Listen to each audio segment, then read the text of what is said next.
Morning. We're continuing our conversation on the learning targets from last week in our literature text areas. So we're looking at number 4, what's literary text really about?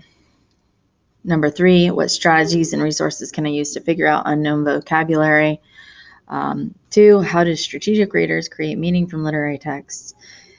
And then also number 5, how does interaction with text provoke thinking and response? We're going to look at the following learning targets today. 1, we're going to cite text evidence. Remember, when we cite text evidence, that's a quote.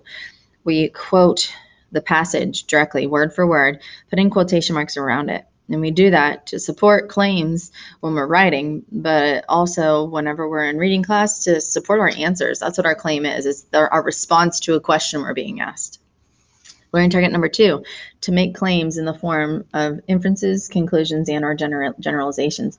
Remember, these inferences are opinions that we can make as we read through a text and we look at what the ideas are saying, and we draw our own opinions out of it. And usually they are wrapped around a given focused question. We're going to continue looking at number 3, to determine a theme or central idea of a text. Remember those themes, those hidden messages or meanings a written work gives all readers, and they are able to develop over the course of the text. That means it's a strong theme. So we're going to analyze how a theme develops over the course of the text. So we're going to look closely at specific parts or features throughout a piece and decide how each of those parts or each of those features help to show that hidden message within the text.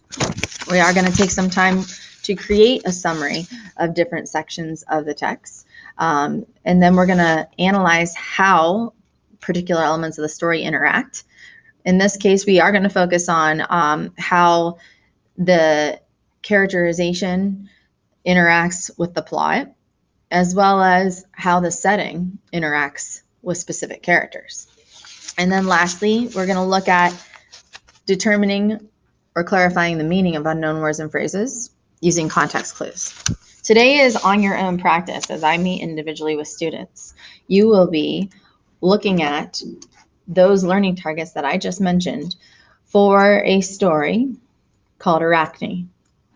Please keep in mind, after every paragraph of the story, you do have a question to answer before you can move on to the next section.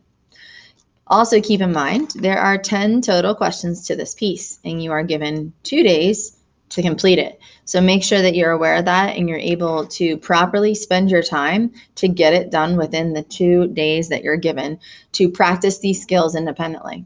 We practiced them last week, all of these skills, in a close reading on Friday for the Flight of Icarus. And now today is your practice on your own to see how well you're getting the concept without me helping you directly with the passage.